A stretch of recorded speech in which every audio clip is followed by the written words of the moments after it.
Dear guest, I'm highly appreciate you attend our second part of Ukrainian panel. Um, our team will be strategic transatlantic partnership from the idea to implementation. As you may know, now it's the fourth year since Russian Federation full-scale invades in Ukraine. And what we want to say is that according to the updated rapid damage and needs assessment, the total cost of reconstruction for Ukrainian economic, we need more than $500 billion more for next decades. And the mobilization of the private sector firstly remain critically important for this strategic operation, as I think and the government of our close partners, countries, including United States of America, international partners, financial institutions and corporations, they are already trying to find the best solutions, how they can create infrastructure to rebuild our economy and country. Sorry, I'm clicker. The next one is just briefly some I think attractive and profitable industries we have in Ukraine.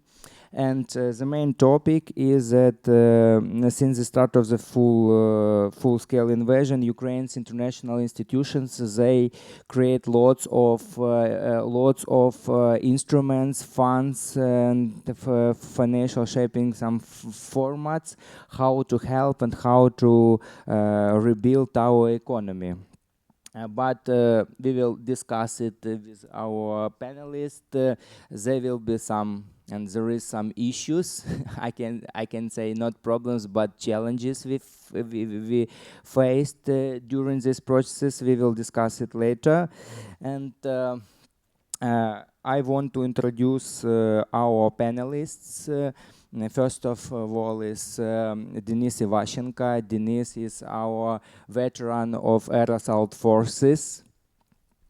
He is head of NGO Together with the Best and project manager of Business Incubator Group. Marko, it's our second panelist, Marko Kärkkäinen. He is a Vice Trade Finland CEO and founder. He will I will ask you a question, Marko. And the last but not least, Mr. Roman Grygoryshyn. He is former vice governor of Odessa region, is the south and the biggest region in Ukraine. He is head of Ukraine South Korea, not Ukraine, South Korea Business Council and co-founder of local Ukrainian investment operator Unicorn Capital. Let's start from, I guess, from Marko. Marko, the main topic I want to show is to describe to our guests how different our partners can cooperate and make successful cases with Ukrainian local market. And we highly appreciate for all our Scandinavian countries who are very close with us. They help us, they support us, also Finland. And the question is, what is your experience for first years for doing business with Ukrainians? I know the successful cases, but can you describe at least one? Yeah, okay. We have, of course, we have a long history together with Russia because we have a 900 miles border with them. So actually we have to do something because we have a similar situation than Ukraine.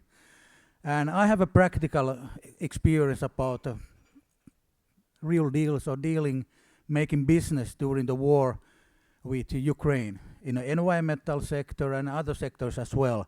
Finnish government have a very strong arm, like a rebuilt Ukraine. Today I representing Rebuild Ukraine-Korean together with Steve. But one good example is that 1.5 years ago, I trade or bought 1.5 million kilos HDPE plastic from Ukrainian side, and we do it recyclable materials and in Poland and Bulgaria. And the other one that I was related also to fire truck business. At the moment, Ukraine is like a most biggest landfill for fire trucks. Why so? It's so because everybody donated fire trucks there. But those are old fire trucks, they don't have spare parts, and we have delivered together with our Austrian partner new ones. So we can serve those, we can replace those, and now our new project that maybe on future we have a Finnish company there. We built up the superstructure in Finland, we ship it to the Ukraine, we have a local factory, assembling factory, and also we serve those fire trucks there. And that's also a partnership with the Finnish, Dutch, and Austrian company. Okay, it's a great and important project because we have to rebuild our infrastructure. We don't have enough projects such as this because of lots of damages.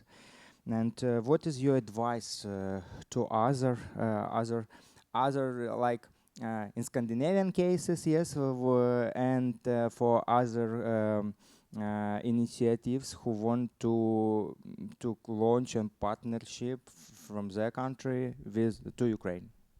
No, I think most easiest way for you is to contact us. So we have the experience, we have the connections there, and we also have a Finnish government support. So, and we are not jealous of the other countries as well. We can collaborate with the others, as I gave you an example that like this fire truck project together with the 3 or 4 countries. Again, highly appreciate for your help. Thank you. Denis. As I said, Denis is our veteran.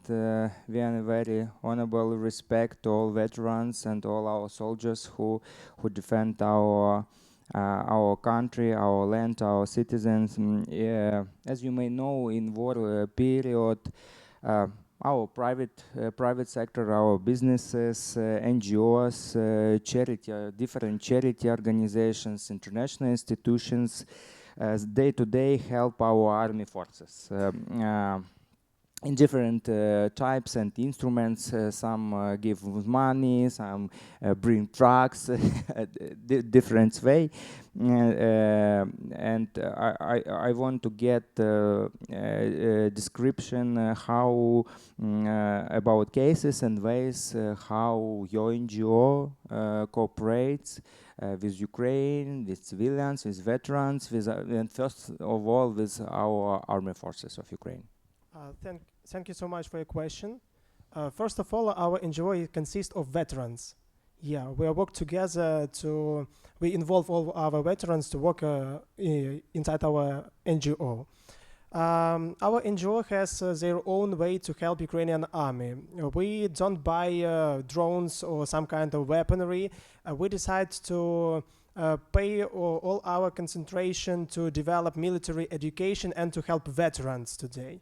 Yes, nowadays we provide sustainable programs to help rehabilitate veterans and to help cadets in Odessa Military Academy to become better every day. Regarding, because our theme is about transatlantic partnership, regarding cooperation with our international partners, also including United States of America, which instruments type of projects your NGO and society around veteran community could be interesting for building new ways of partnership, and which ways it can be? Okay, thank you so much for that question. We have to understand that there are two types of two directions of our organization. First, it's veterans. If we're talking about veterans, we're interested in, as I said, yesterday on a stage of EarthX TV that we are interested in contacts with rehabilitation centers in all of America. We understand that America has a huge experience after the Vietnam, after Afghanistan, how to rehabilitate veterans in a different way. In my opinion, the main stage of veterans rehabilitation is medicine rehabilitation and psychology rehabilitation. And I'm totally sure that America has that experience. And I'm here to find contacts with that centers just to bring that opportunities to rehabilitate our veterans in Ukraine in correct way. If we're talking about cadets from Odessa Military Academy or some kind of different military academies in Ukraine, I would like to communicate with military universities and academies in America. For example, after that great conference, we're going to visit Houston, Texas NAM University Corps of Cadets and communicate with them. We want to find that military universities in Europe, in America, and to bring their knowledge and to add that knowledge to our experience, to the experience of our instructors and lectures, to provide that knowledge, that experience, and to help our officers become more and more professional. Yeah, it's equal with call to action. Yes, that you enjoy, and there is a lot of high professional NGOs in Ukraine who are open to cooperate, to exchange experience, because during these 3 years of war we also get fortunately or unfortunately get really strong understanding how it works and how to find the best solutions for this. Thank you, Denis. Let's go through positive things and future. Let's talk about economic recovery and investment projects. Roman, first of all, let's start, I guess, from South Korea cases, because I know about row of successful cases between Ukraine and South Korea strategic companies you help to made in Ukraine. Could you please give some info about few of them? Yes, and generally, it's interesting how it works. Thank you, Oleksiy. Thank you, dear colleagues, to be here, and thank you for organization team for the inviting Ukrainian delegation. And it's so important to be here and to transfer our real situation on the ground from Ukraine. In general, the main challenge of economic recovery of Ukraine is not the absence of the money. It's so strange to listen, but the main challenge for us is the absence of the project ready to finance. It's a result of not enough capacity of our government to coordinate business activity in Ukraine during the war. I was a representative of local government, and I remember the time during first year of war. All my working day, I was focused only on crisis management and solving the problems from day to which I need to solve today. And I had no time to think about what I can manage for future development. It's the main challenge for all Ukrainian government now. And when I finished my public service, I received a proposal to work with South Korean governmental agency to help them from the ground, from Ukraine, to build the something like economic infrastructure, which will provide a support in establishing a lot of mutual cooperation and mutual joint ventures between Ukrainian and South Korean companies. Why this request was? Because South Korea, on strategic level, as many other international partners of Ukraine established on 2023, established a specialized facility for supporting investment project in Ukraine and supporting economic recovery of Ukraine. The name of this facility is EDCF, and the amount of this facility is $2 billion, which can reach more to up to $9 billion. And it's very cheap financing for investment project.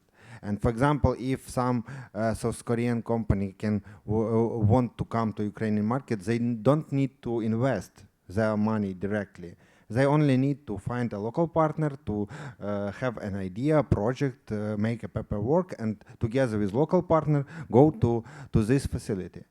And this example, this case with South Korea is not only one.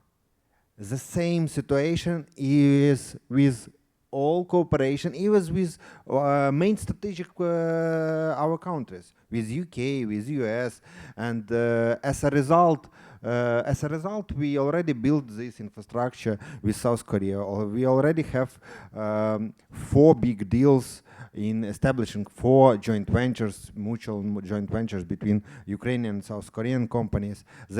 It's a different stage, but some one of them this year will start a building, a manufacturing of float glass plant. Another one will produce with Korean technology, with #1 Korean Asian company which produce fire protection system and some sprinklers and some elements of fire protection system.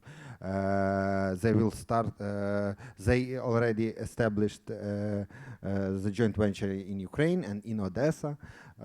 They will start the building of plant this year.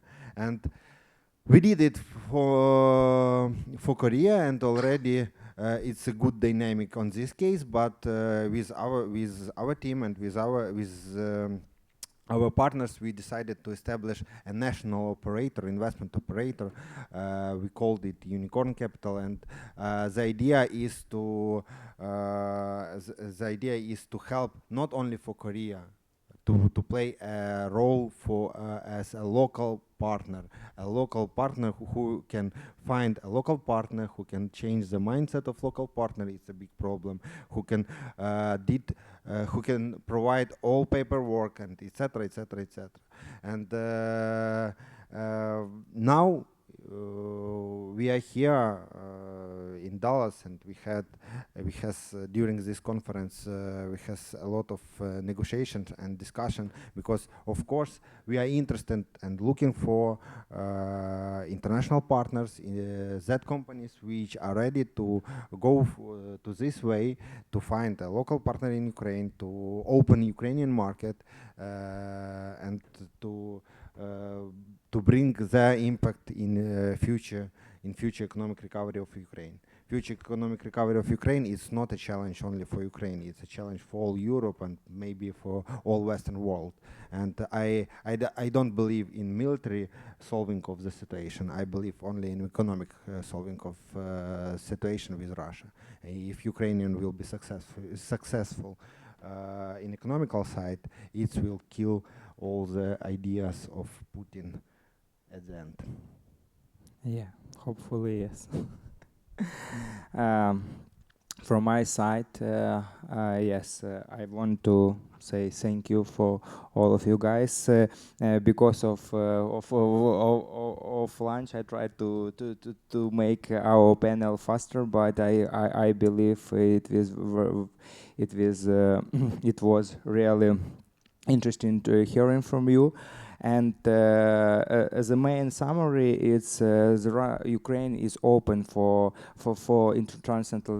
transatlantic cooperation with our close partners. There is really lots of opportunities in economic, in the future Ukraine recovery. We have lots of projects, lots of business projects, lots of projects humanitarian with our close countries and partners. We have lots of projects for our future environment, helping our veterans and post-war period. That's why we are here until the end of the week, and happy to discuss it. Thank you for your time.